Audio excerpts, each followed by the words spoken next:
So what happens is they start walking on eggshells. Rather than finding a constructive way to express themselves, they start to Yeah. not express themselves. Are you overwhelmed by motherhood and barely keeping your head above water? Are you confused and frustrated by how all the other moms make it look so easy? You can't figure out how to manage the chaos in your mind, your home, or your family. I get you, mama. Parenting with ADHD is hard. Here is your permission slip to let go of the Pinterest-worthy visions of organization and structure fit for everyone else. Let's do life like our brains do life, creatively, lovingly, and with all our might. When we embrace who we are and how our brains work, we can figure out how to live our lives successfully and, in turn, lead our families well.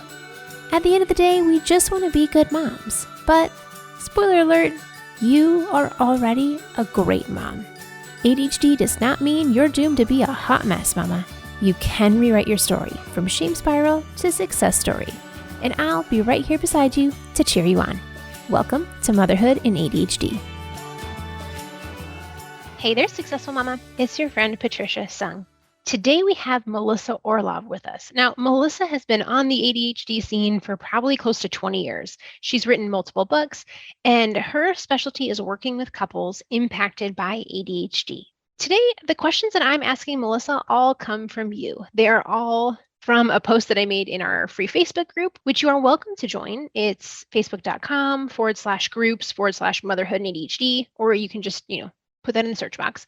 And there I said, what are the relationship issues that you're dealing with right now? And y'all showed up with lots of struggles that you're dealing with. And my hope today is that, one, you'll see that what you're dealing with is not just you. It's not just your relationship. All of these themes that I pulled out from your comments are frequent in many couples who are impacted by ADHD. And then second, some advice from Melissa on how you can connect and grow together so that you can be in a sturdy, stable relationship that you deserve. It is possible with a lot of support and both partners working diligently to be there for each other. It is possible to have. And I know a lot of us, me included, have been through struggles in our relationship where it felt like our ADHD was just running the train off the tracks. And know that there is hope. You can find a way to connect with your partner, to build the life that you really want together.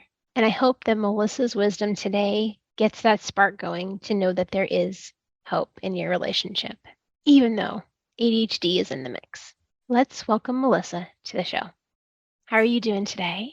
I am happy to be here, so I'm doing fine. All right. So I noticed when you were sending me your info, you mentioned that this was not where you thought you'd be. You didn't think you'd end up as someone who's, working with couples who have ADHD. So what did young Melissa think she was going to be doing at this point?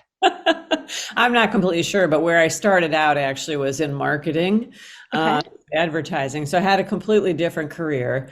And then I moved over into this after knowing that both my daughter and my husband, ex-husband now have ADHD, and realizing how many people were struggling with it. And in my marketing career, I was working with Ned Hallowell and John Rady. And so that gave me a very top-notch introduction into the field.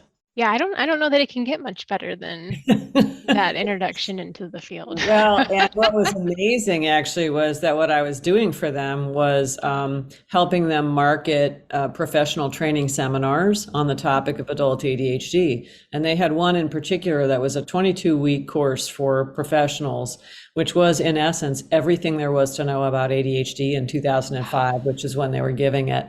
And so as the moderator, I took that, which was a really wonderful launch to getting into what I do. Wow, man. And how did you get connected with them? Ned and I, believe it or not, went to the same high school and had the same high school English teacher. We both became writers. And I was doing research that I had a question for that was a psychological question, and he offered to help me with the question. So his generosity is how we ended up getting together. Oh, that's so cool. Yeah, I love serendipitous. this. Yeah. It's like, you never know. Right. That person sitting across the row from you may end up being the catalyst for where you end up today. Huh. Okay. Well, I am so glad that you're here because I posted in my free Facebook group what moms were struggling with ADHD. And wow, I got a lot of responses on what they're struggling with in their relationship. So I'm just going to see how many questions we can get through. And I guess kind of like a Ask Melissa column here of like, what's your advice on these different areas that I tried to pull out the themes that were the most common between like, my work with clients and then what people had posted. And there were quite a few that, popped up as repetitive concerns, I guess you could say. Mm-hmm. So the first question I'm going to ask about is when your partner thinks of your ADHD like an excuse and they really don't understand how much it affects you, what would be your advice on how to proceed forward? So the entry into improving your relationship, if you've got ADHD, including the question of whether or not it's an excuse, is for both partners to get really educated on the topic.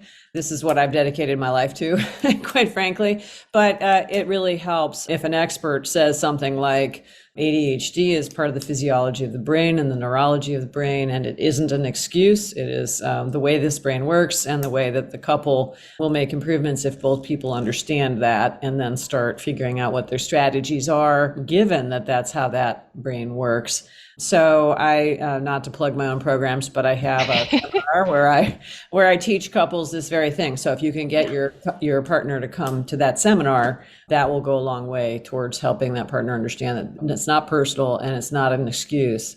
I would also say if you're in that situation where you're running up against the same thing over and over and over again, it may make sense to take a closer look at how you might start to address that in a way that helps it pop up less often. Depending upon what your target symptoms are and what the various strategies are that you're already using, you may be able to help on that end as well. So a lot of times, I hear this all the time of like, my partner's not interested in learning, or they're like, how do I get them to learn?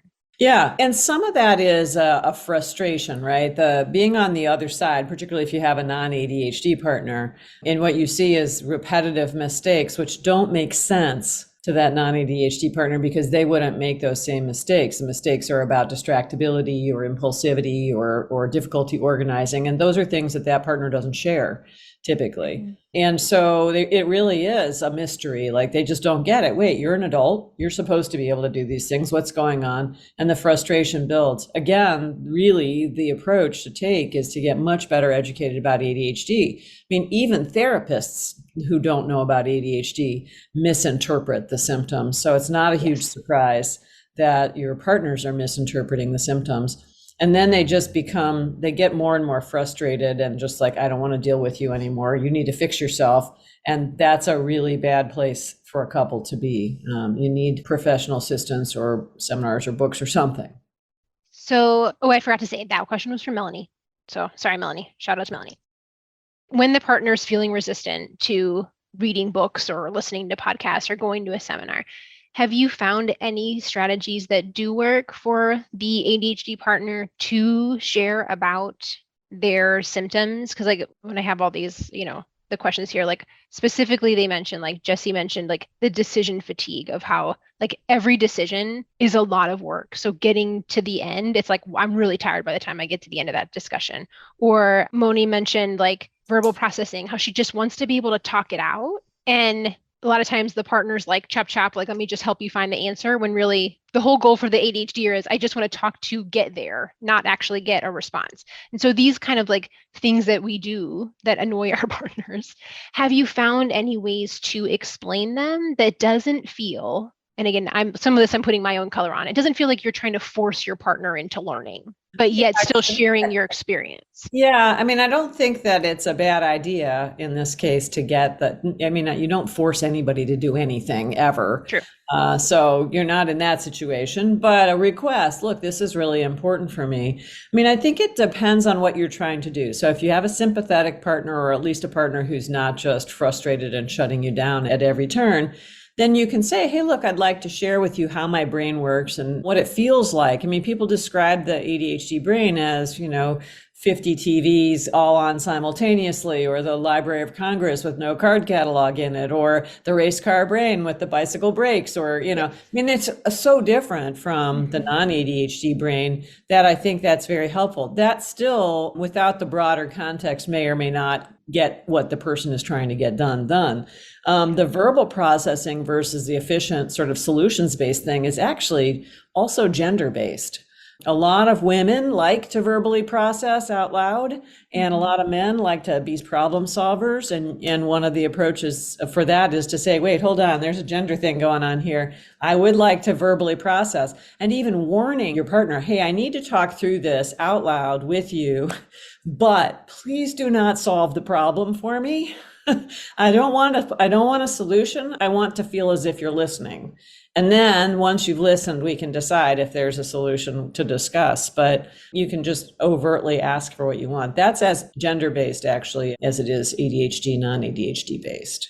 So that works sometimes. Again, it depends upon the tenor. You really have to look at your specific situation and say, is my partner open, or is my partner frustrated and closed and trying to push me in a direction? And if you're in the pushing direction, then you need some intervention that's more significant. Okay. On the flip side of that, I have in my group a lot of moms with ADHD who have non-ADHD partners, but also a lot that do have a neurodiverse partner. And Erica asked, like, how do I work with my spouse so both have ADHD? And it feels like they're not doing their part to try to like do better. And from her perspective, it's like, and again, I'm reading, this 3-line comment into, I'm putting a little color in here. But a lot of times we feel like, especially as a mom, you're juggling all the things and you're doing all the permission slips and the school registration and extracurriculars and the doctor's appointments. And you feel like you're already doing all these things at a handicap. And then you have your partner who doesn't feel like they're also trying to do their best. And here you are drowning. Well, they don't, it feels like they're using it as an excuse. So what advice would you have for a couple who feels like the other person's like, I'm doing all the things and I don't feel like you're trying as much as I am? Yeah, that's not that uncommon. And I got to tell you, so much so that I wrote a blog post on it 2 hours ago, just on my website. We'll need that link then. But so there's a couple different things going on there. One, it may be a gender-based thing if this is a heterosexual couple, where women typically in the US take on the cognitive load. And that's sort of our tradition, as unfair as it is. And it's horrible. It's a horrible thing. And then ADHD adds to that. Also, you typically will have one person who's either more motivated or further ahead in their ADHD treatment, or is more organized, and they tend to take on this sort of over-functioning non-ADHD partner-like role. It's also gender-based. It tends to be more likely to be the women. And you really have to stand up to that, or else both of you end up in a situation of resentment and sort of an ongoing battle. And so this is actually a pretty important element. There's what I call parent-child dynamics. That's not about kids. It's actually about an over-functioning and an under-functioning partner, which is what's going on here. And it will destroy the relationship quite literally, as well as your sex life. So it's all the way around. It's a bad thing. It's about a series of conversations. And depending upon the partner, again, it could be a conversation around what's fair, what's not fair. It could be a conversation around who's got which strengths and how to allocate the tasks you do have. It could be a conversation about what to delegate so that neither one of you has to do this stuff and it takes off some of the load. I'm a big believer that unless you just cannot possibly afford it, people who have a dual ADHD relationship need to get a housekeeper. Hear, hear. At least every other week. Otherwise, it's just too hard. That's just too boring, too ongoing. It's just too much fighting over it. But there are different ways to approach an imbalance, but it needs to be approached head on, politely, respectfully, and not from a perspective of what you aren't doing, but what you yourself are feeling, so that the partner understands that you're in distress. And then as far as the ADHD stuff, there may be denial on that ADHD. Other partners, my ADHD doesn't matter. It's okay. I've always been like this. And unfortunately, denial is the thing that causes divorces, not ADHD. So, denial is the thing where you say, okay, I'm not going to change whatever I'm doing, but whatever you're doing is causing distress. And so if you're just ignoring the other partner's distress, that's a bad indicator of where things are going. So there, it's a matter of trying to bring forward, hey, I'm really drowning here, or forget about whether you label it as ADHD. Here are the three things. You're emotionally dysregulated, or you impulsively spend and we're in the hole, or whatever the things are, and focus in on those things. And hopefully it will circle back to actually being ADHD issues that can be managed. I mean, the great thing about ADHD is how it's by far the most manageable issue in the mental health field, by far. There's so much that can be done. Yeah, I often say, like, when you have the right supports, you can be extremely successful. But a lot of us didn't get those supports, or don't have the resources to get the supports, or we're so busy drowning we can't find the supports. Yeah. But when you have that, you really can be super successful. But putting them all in place is like putting and using them at the right time. Russ Barkley likes to say it's not that you don't know what you're supposed to be doing. It's actually using them at the time you're supposed to be doing them. That's the hard thing when you have ADHD. And I totally get that. I was actually in a couples group earlier this week where one of the women was talking about the emotional issues that she's now working with a therapist on to get the emotional issues out of the way so that she's more motivated. I mean, there are lots, it's not just about executive function stuff. There are lots of other things, but generally speaking, it can be a forward momentum provided you want to continue to try. Some stuff will stick, some stuff won't stick, but that's okay. You're still better off if some stuff sticks than you were, as long as you're not, saying, oh, I can't believe I always have to just fix everything. And, there's what's wrong with me. And then you get really down on yourself. That's not a good thing. Okay. Question or theme number 3, I guess, comes from both Irina and Alicia about communication. When you have one partner who is more like the hyperactive side of, like, very much an oversharer, an over communicator, like big personality, if you will. And then you have your other partner who is also neurodivergent, but more of the inattentive side and is more introverted and in their head. How can you start to bridge those communication gaps whether it's an ADHD thing or not, but you have two very vastly different communication styles and it feels like you guys are not coming together? What is your advice on that, bringing that communication together so that you're both on the same page? That's a really hard question to answer without actually meeting the people. True. How I would approach that if I was working with this couple is maybe the best way to answer the question, is that I would talk with them and ask them, what are your preferred ways of communicating? You were just talking earlier about somebody who likes to verbally talk about things to work through them. Maybe that's one of them, in which case you teach the skill for listening to it, or somebody else who likes to take a long time to think about something before they speak about it, in which case you create a way of meeting, maybe at specific times, where the slow pace is useful or is incorporated into that. So you figure out what the preferred ways are, and then you accommodate those, sometimes in a structure. I think the more neurodiversity there is in a relationship, the more useful specific structures are. So one of the things I talk to couples about is, for example, having a once a week emotional meeting where they're talking about, what do I need to talk about in the emotional realm this week? And some couples do 2 1-hour meetings, one for each partner. But if you do one a week and you set a time limit to it, so it's not going to go on for 5 hours, maybe it's an hour or 45 minutes or something, and you set a timer, and then you alternate who leads. So one time it would be the hyperactive person, and the next meeting would be the introverted person leading. I had another partner who said that one of the things that really helped was for she and her partner to go walk around they happen to have a fairly large piece of property, walk around the property, or you could do this in a park or on a street or whatever. And she said, because she was the more verbal of the two of them, she promised herself that she would not speak for the first 5 minutes when they were out, and she would let her partner be the person who led the conversation. And she said that one change made a huge difference in terms of how well they understood each other and how much he was willing to jump in and express himself. So there are small changes like that you can make. You just really have to be willing and interested in accommodating it. This couple might also need a verbal cue.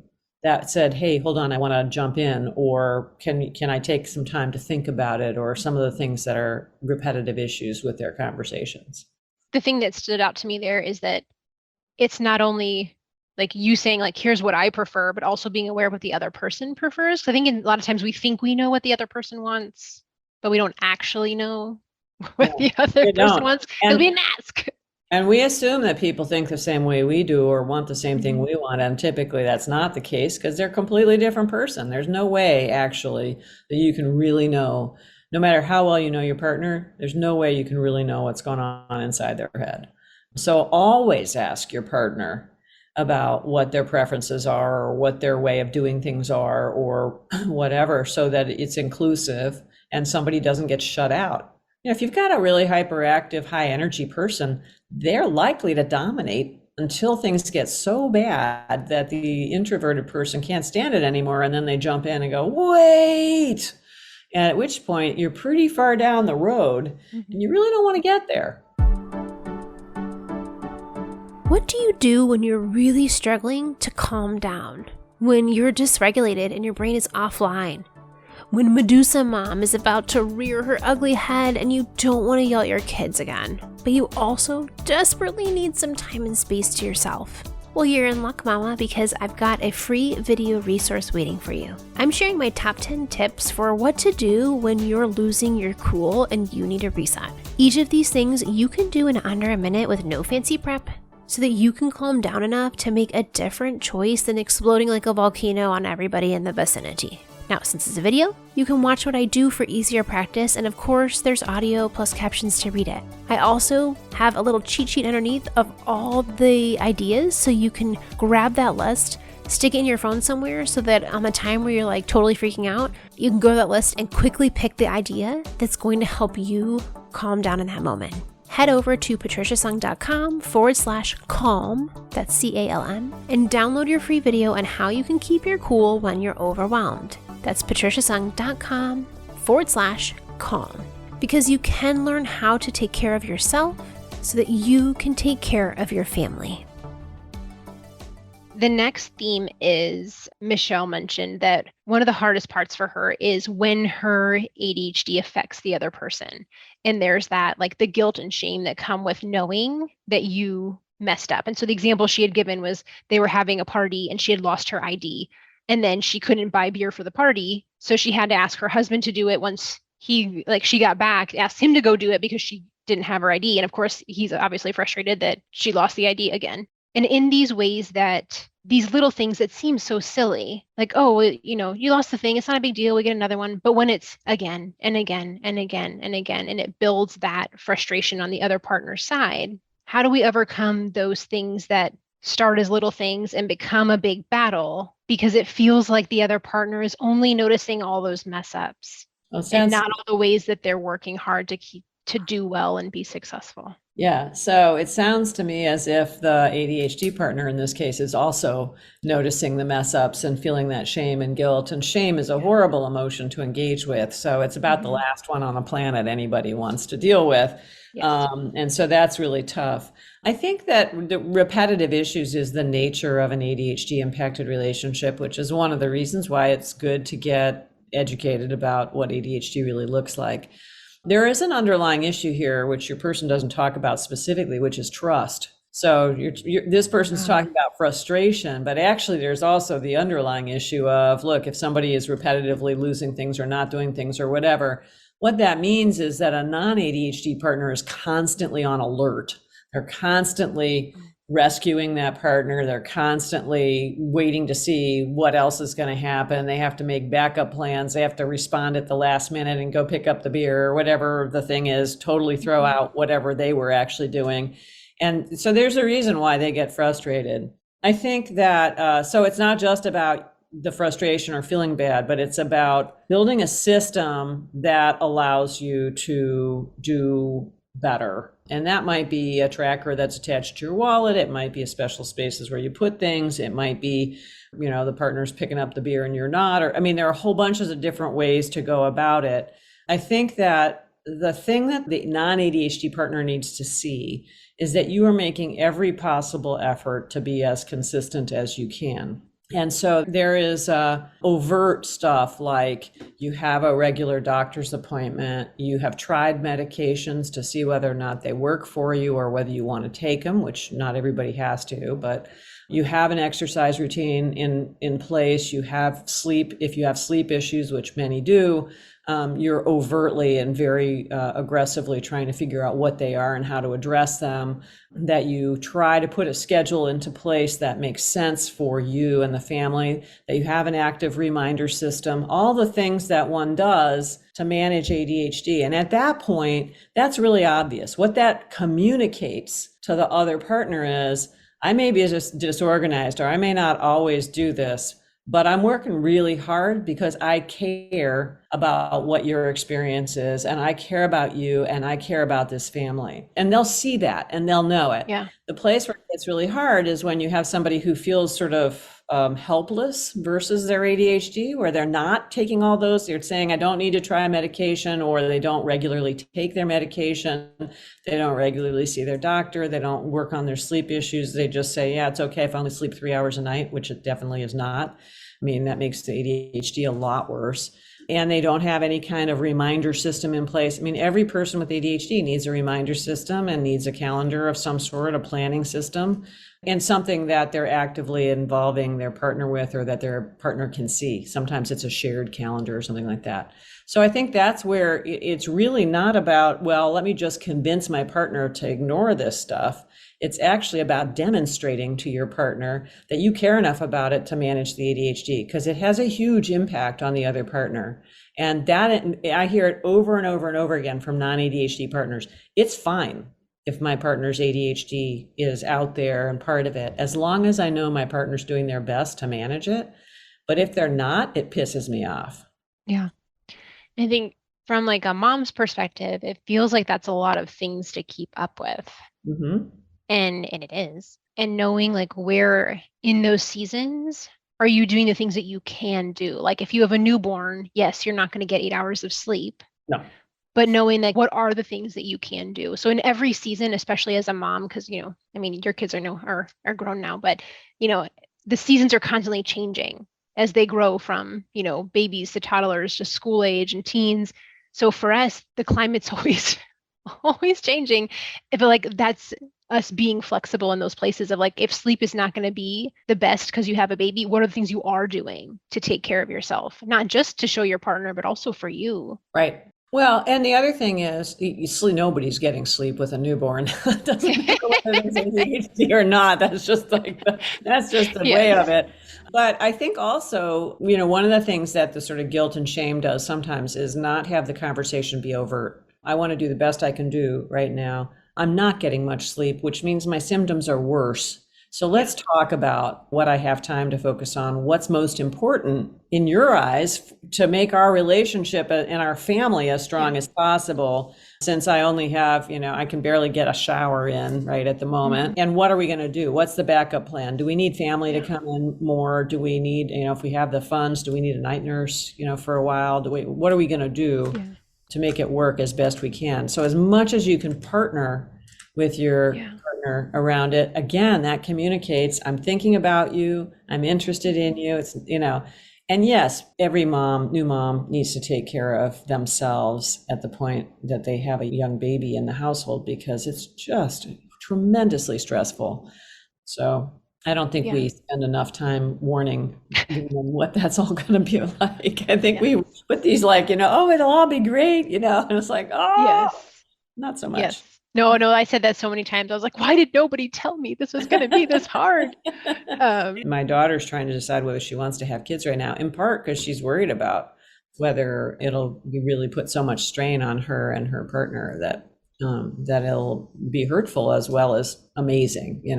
She recognizes the pros and cons. Okay, along with this theme of the shame, multiple moms mentioned RSD, or rejection sensitivity dysphoria, and that especially with your partner, that one look, or the question of like, why are you doing that? Or like, why is this so hard for you? Or how did you forget that again? All those little things, when you're in a good space, those things kind of roll off your back. But when you have ADHD, or you're particularly stressed that day, or it could just be a normal day. That little comment or that little look sends a lot of folks with ADHD just down like full cliff dive into the shame spiral of like, what's wrong with me? Why can't I get it together and all this? So how can the ADHD partner work with that RSD in knowing that, yes, those things are going to trigger you. So what can you do about it? And also in helping to educate your partner in knowing that like those little things aren't little things for us. And like advice there on working through that, knowing that like maybe they really weren't being that critical, but we took it that way. How can both parties come together on that issue and help each other? So this is probably not something that the ADHD partner actually can educate a non-ADHD partner around because of the excuse factor and because it's such a destabilizing force in the relationship.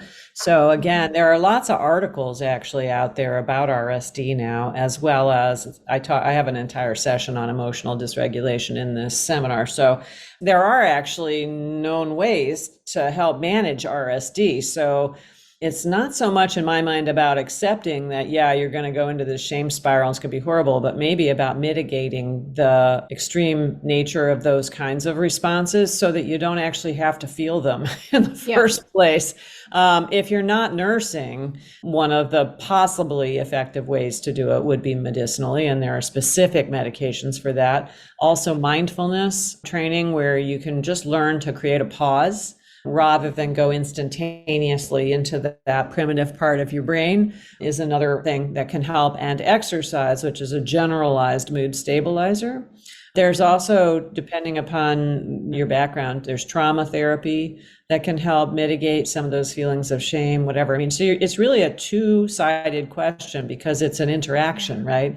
It's how does the person who has the ADHD make it less likely that they're going to have those absolutely horrible feelings? And then also, how do you get the non-ADHD partner to recognize that shame is much easier to trigger, or anger or anything else, that the emotions are much easier to trigger?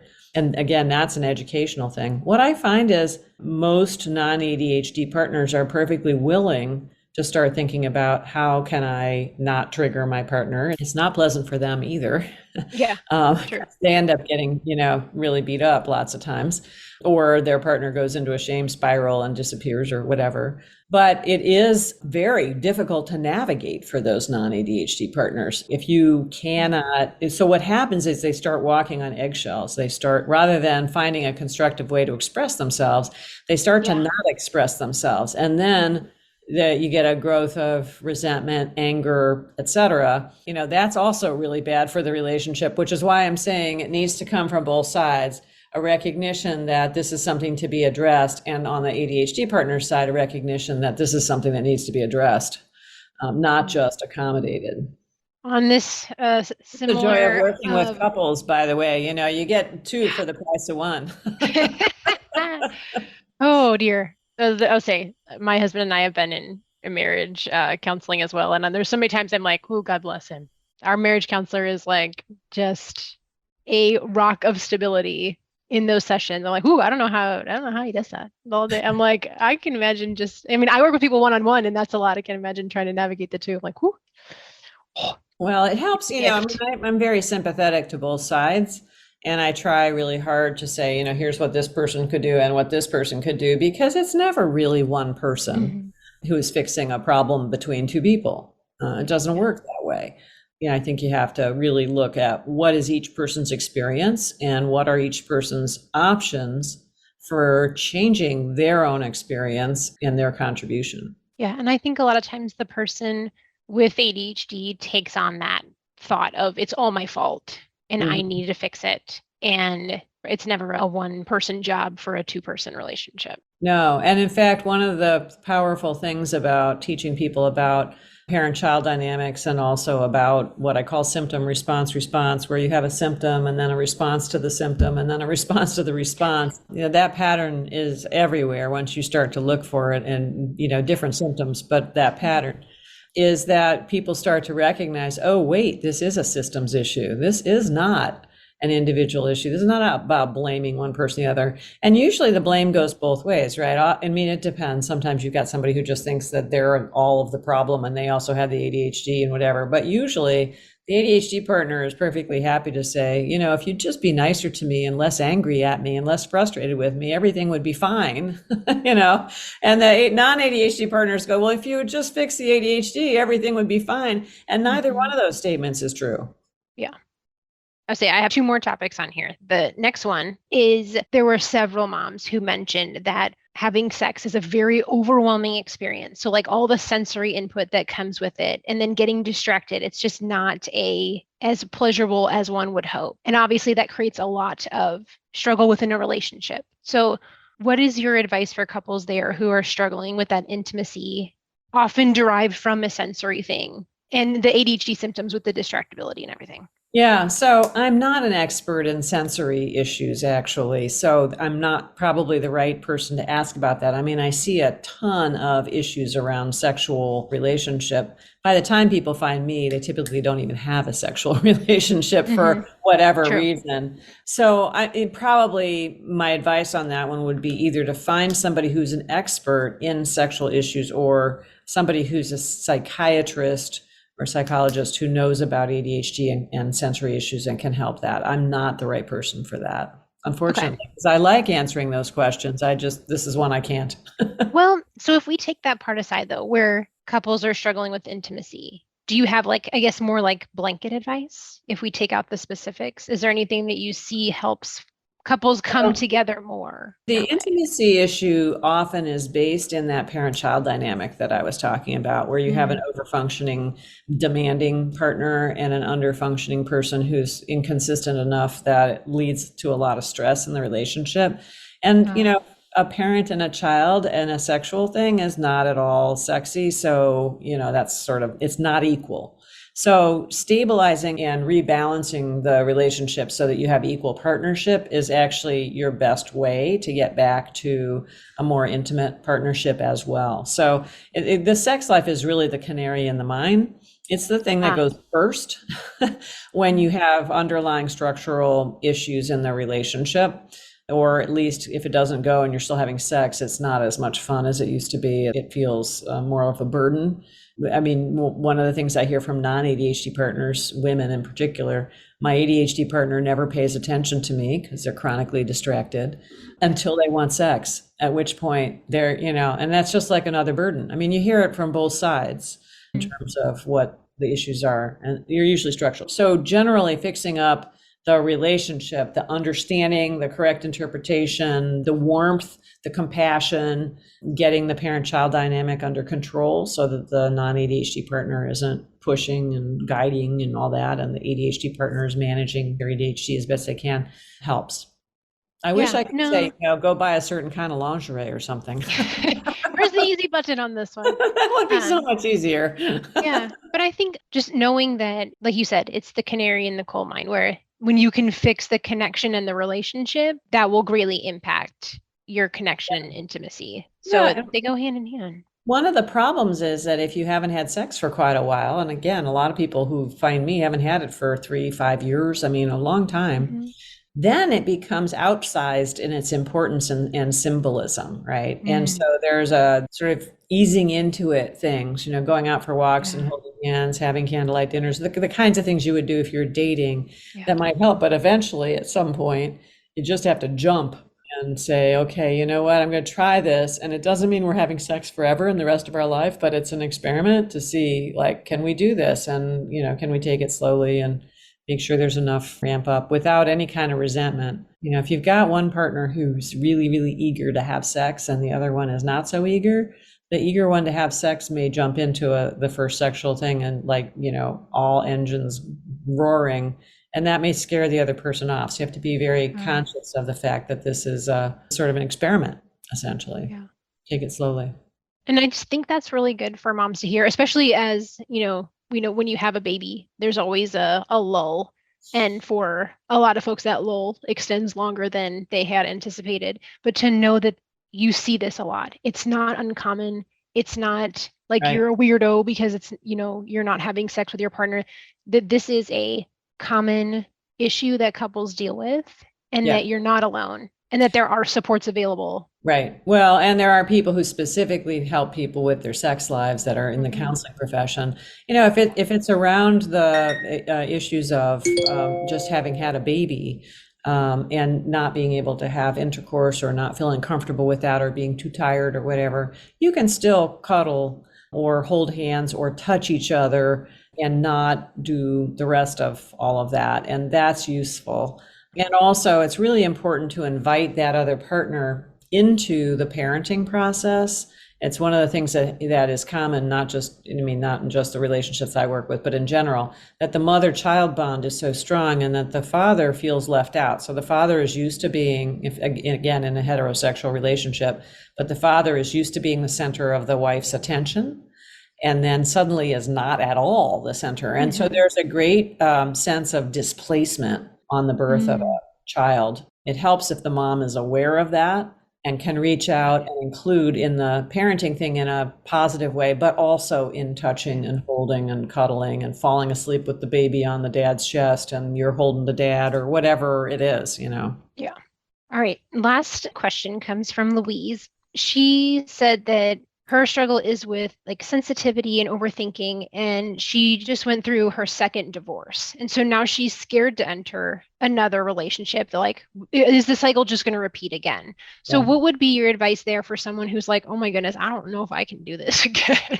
Yeah. What do you do? I think actually that's the universal feeling of people who go through divorce. I went through divorce not too long ago, and I felt the same way. And I think that the divorce is an indication that that person wasn't a good fit for you. It's not an indication that you're unlovable at all, but it makes sense to figure out how to find a better fit in the future and how to believe in yourself enough so that you're more likely to do that. I think people who are not sure how they feel about themselves or who feel they're too much of this or too much of that are less likely to pair up with people who are a good fit for them. So I think by far the best strategy is actually to work with a good individual counselor to start to address the issues that you face within yourself to make sure that you fully love yourself before you start going out to look for another partner.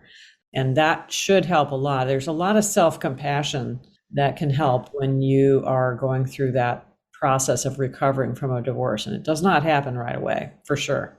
Yeah. Okay.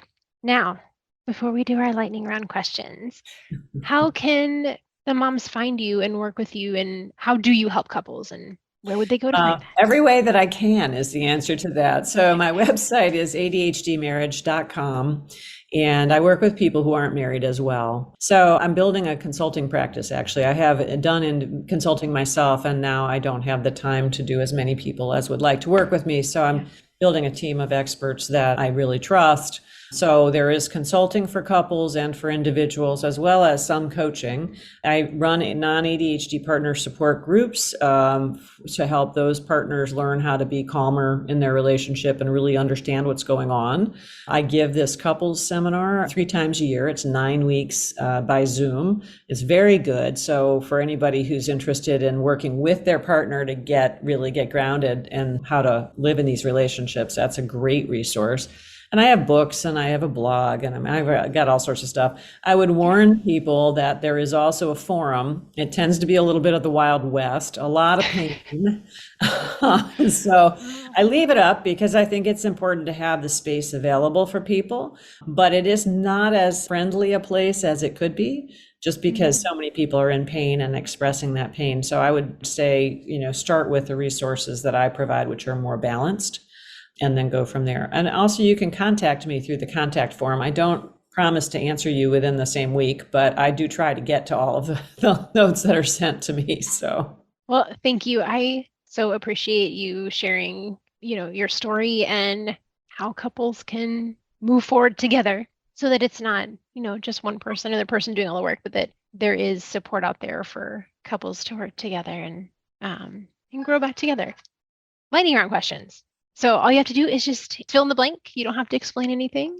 Just answer. Okay, we'll try. Yeah, let's jump in. Okay, number 1, the best thing that I've read or listened to recently is Barbara Kingsolver's Poisonwood Bible. Fabulous. Number 2, my most boring about me fact is. That I'm getting older. I hate to say that, but there you are. Number 3, when I'm having a rough day, my go-to quote, song, poem, book, podcast, activity, whatever is. Going out and going for a hike or a bike ride. Something active that's outdoors. Number 4, don't tell anyone I. Play the cello really badly. Number 5, if I had a magic fairy wand for just one spell, I would. Create a magic formula so that couples impacted by ADHD didn't have to struggle so much. And last one, number 6, my best piece of advice for mamas with ADHD is. Learn how to love yourselves and try as hard as you can to work with your partner to resolve the issues rather than escaping or walking away from them.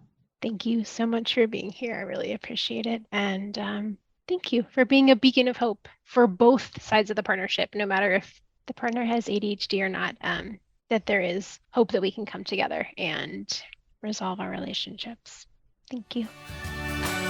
For more resources, classes, and community, head over to my website, motherhoodinadhd.com.